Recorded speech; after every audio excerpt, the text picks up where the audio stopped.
What happened to qualifying offers, Mr. D'Amico? What happened to the abundance of trades? What happened to guys like Pierre Maguire coming out and saying earth-shattering moves coming up in the National Hockey League?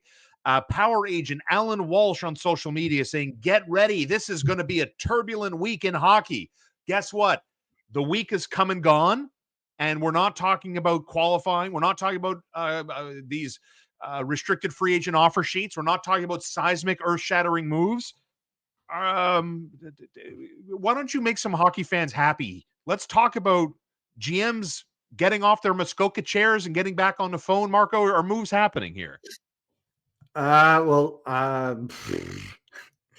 about I put it this way? Every executive that we've spoken to at RG seems to be of the ilk that things will pick up in the next couple of weeks. I think that a lot of general managers closed up shop, went fishing, went to the cottage, kind of hanging out, and that generally tends to happen. And then you get like a flurry of trades generally in the August period prior to training camp. And I think one of the things to keep into consideration here is, there are teams that are very unhappy with how the offseason has gone.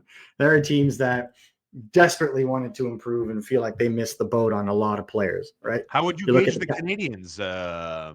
How would you gauge the Canadiens' attitude towards their summer? Like they're mild.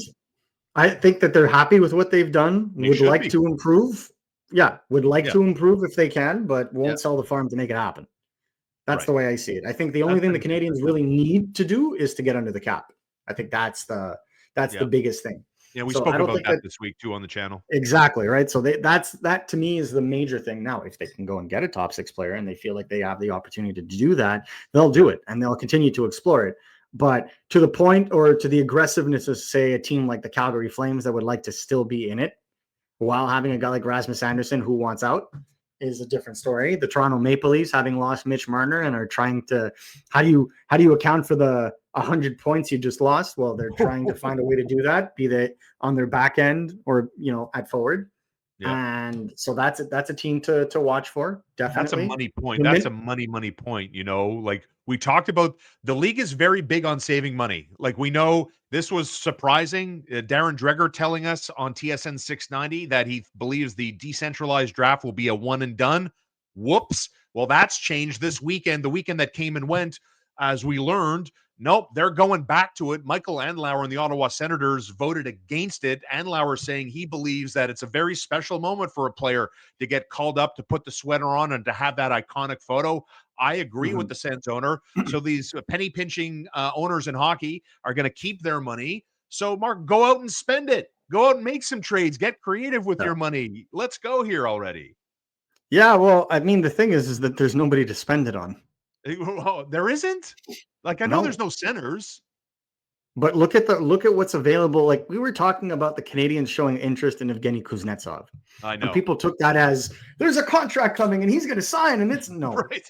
But if you're calling Kuznetsov's camp, it's because there's not that much left on the field that wouldn't involve a trade. Now, obviously, the Canadiens aren't going to offer him a contract, but they definitely inquired in terms of like what the expectation was and in terms of fit and whatnot. And then after the Balzuc trade, I don't think that was ever going to happen. They felt like there was no room for him, but they definitely checked in prior to July 1st. I can confirm that. So the reason why they're doing that is because they're covering their bases, because they knew it would be an all-out brawl to get, the players, because we saw them all getting signed June 30th, one after the other. And so the market died. And I think it's going to be the same problem with the 2026 market as well. Everyone's looking at all these guys that are going to be free agents in July 1st, 2026. I guarantee you maybe 20% of those players get there because you're going to see another push for this. Yeah. Where this is going to open stuff up is when the quality of existing players increases beyond the amount of teams that want to be competitive. And that's the problem. In this day and age right now, coming out of the flat cap, you're seeing a never before seen level of parity. And you add that never before seen level of parity with a never before seen level of fiscal improvement year over year, with the cap going up by almost 10% a year. Right. And that creates a situation where you don't have you're going to run out of options of where to spend your money.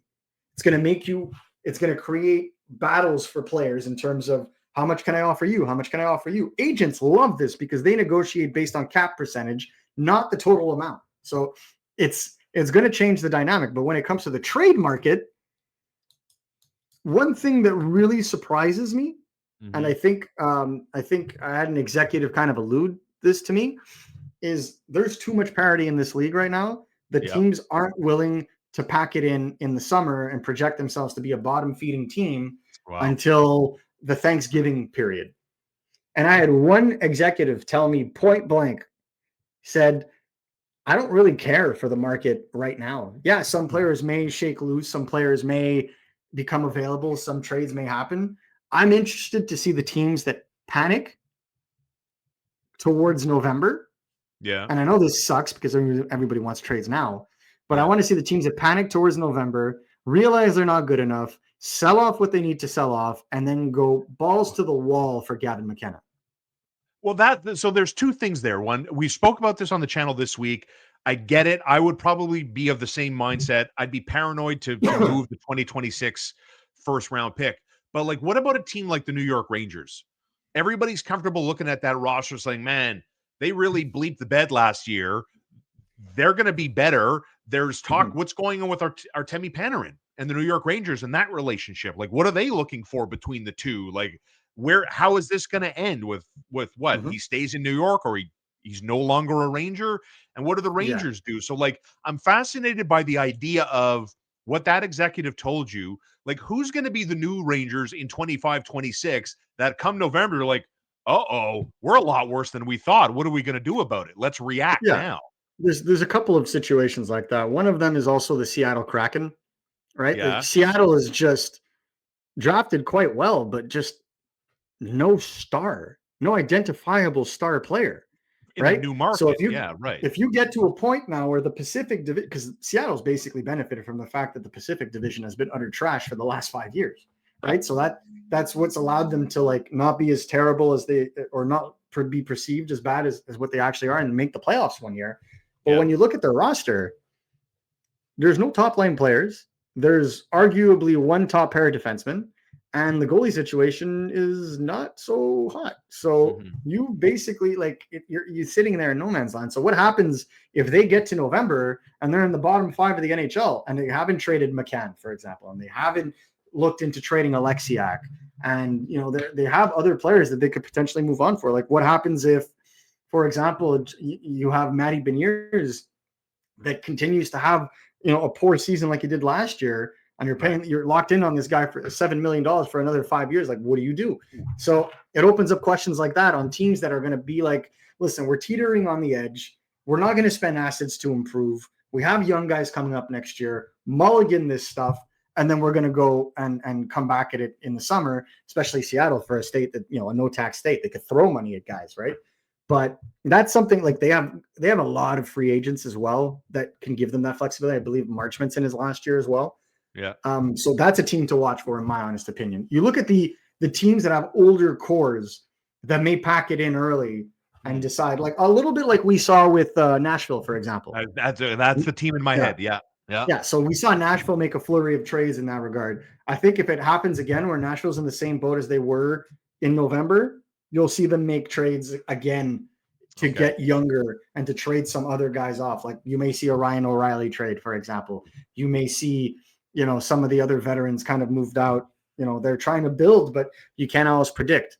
Another team, for example, St. Louis. We talked about him in the last show. If St. Louis sinks and doesn't have their miraculous by decade return to form as we saw in 2019 and 2025, well, they may also look to sell off some older pieces like Parayko and Cam Fowler and Braden Shen, and kind of go with the youth and call a mulligan on the year. So again, that's what some of the smarter, shrewder general managers are saying. They're like, well, listen, that you make a trade this summer, or that you make a trade in November or December before the holiday freeze.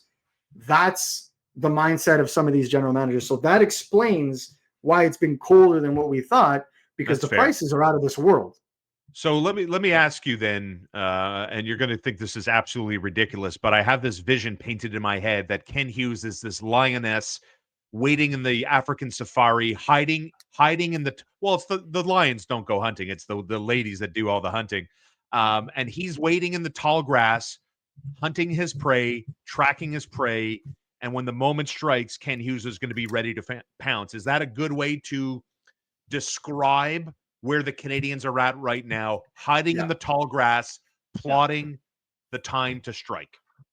I always bring this to the point. The Canadians are not at a point right now where they have what people are looking for. A What? lot Really? of what yes, a lot of what 2026 teams are picks, eight blue chip prospects? Sounds pretty people are good. not people are not looking for that right now. That's People crazy. might look for that if Yeah. they see themselves falling off for the season and want to have like a retool on the fly and come back next season with some of these NHL ready prospects and these extra picks to kind of Mhm. push themselves to more sustainable success. But if they feel like this is the end of the road, like for example, like you look at Matthew Darche in with the Islanders. If the Islanders have a tough season, Yeah. Anders Lee, bye bye. Jean Gabriel Pajot, bye bye. Like some of these veterans are going to go, and they may, slide to get another top pick to add to their core of young players, and they're now they have a pretty decent one Yep. after the 2025 draft. Yep. That's another option as well, And you look at the Rangers are at the end of their wit when it comes to prospects, right? I don't think they're going to trade Gabriel Perreault, but after that, you're not dealing with a very wide prospect group. And if they lose Panarin, well, then does that signify another retool? That's what you're looking for. That is the area that what you're looking into, where it kind of makes sense. So to me, the reason why we haven't seen earth-shattering moves, I'm so sorry, Pierre, Yeah. Oh, yeah. You didn't is say it. I know, but it's just such an unfortunate thing to say in the middle of July. To me, I think it just goes to say that the potential for some major trades is definitely there. And teams are talking from what I'm hearing. Teams are in constant Evidently. conversation. I mean, geez, I can tell you that the New Jersey Devils are not necessarily shopping Dougie Hamilton, but man, are they getting calls on Dougie Hamilton. Lots of talk around that. Lots of talk there. And they're not openly saying, "Hey, come get your boy." They're just Yeah. there's and this is why I talked about Mike Matheson potentially being a valuable piece, because he's worth his contract is half of Yeah. Dougie Hamilton's right now. Obviously, he's Yeah. due an extension, but if it's a team friendly extension, the Canadians can also use that to their advantage.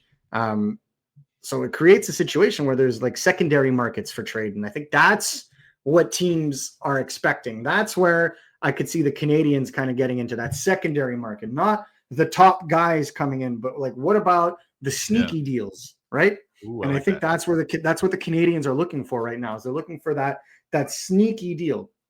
Few people saw the Dobson deal coming, right? Few people. Mhm. Of the people I spoke to up until 24 hours before the trade, no one believed it. In fact, you had some posters up until 4 or 5 hours before the trade was concluded that were still skeptical about it. So it Mhm. just it's sneaky trades like that. So I feel like that's where the Canadians would be if a player becomes available, or if the price drops on the player, or if the team changes their vision on what they want to do this season. That's where they would come in. But right now, there are three teams that are verifiably tanking: Pittsburgh, Chicago, San Jose. Those are the three you're looking at that are absolutely tanking. Every other team has tried to improve in some facet or the other. You look at the Philadelphia Flyers. Yeah.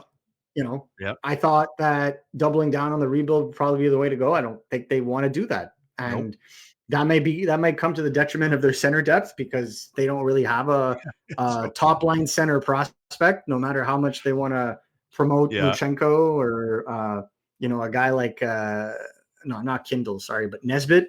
Like, no, I don't think that's enough, right? So we'll see what happens with them. But that's a team I could see also, being like, I we're know. not in it, and then boom, Well, try to sell off some guys. I watched last week. I watched a bit. Christian Dvorak had like a 9-minute introductory press conference in Philadelphia. The guy looked, to use a word, miserable. Just my perspective. Who knows Yeah, if they but got him right out of bed or whatever, but Anyways, good Yeah. luck. God bless Christian Dvorak in Philadelphia, one of the veterans the Montreal Canadiens I don't know, man. You get lost. a how do you get like a what is it, a 20% increase in Yeah, salary, 25% increase in salary, yeah. playing like with the season that he had, I'd be happy personally. But Christian Dvorak against his visual look, always is a very, very nice and approachable player. Oh, So yeah, great guy. I mean, you I think saw him. He they was part of the huddle yeah, there. He's, you know? I think they got a really good guy. But Oh, yeah. at the end of the day, I think Philly was just they had money to spend and they had to spend it, and they absolutely wanted a center that could win draws and That's kind of it. help insulate their young players. I like Yep. it for them because they know they're not going to be necessarily vying for the playoffs next year. They just want to bring their core along. But Yeah. again, this speaks to what I'm saying. Right now, 3 teams certifiably tanking Yeah. by November and Ooh. it's not just McKenna. There are some really good players at the top of this draft that I could already tell you like are going to be there. There's a couple of defensemen I'm very eager to talk about on this channel that we're going to get Ooh. into eventually. And for But sure, no doubt. the top 5 of this upcoming draft is more hyped, translatable, and just from my viewings, better than this past draft that just happened. And I think it's going to create a situation where, again, when we get to November, teams are going to turn around and say, you Mhm. know what, man, we tried. Doesn't look like it's going to happen, especially the teams that are in the like bottom 5. And doesn't look like it's going to happen. We're going to sell off.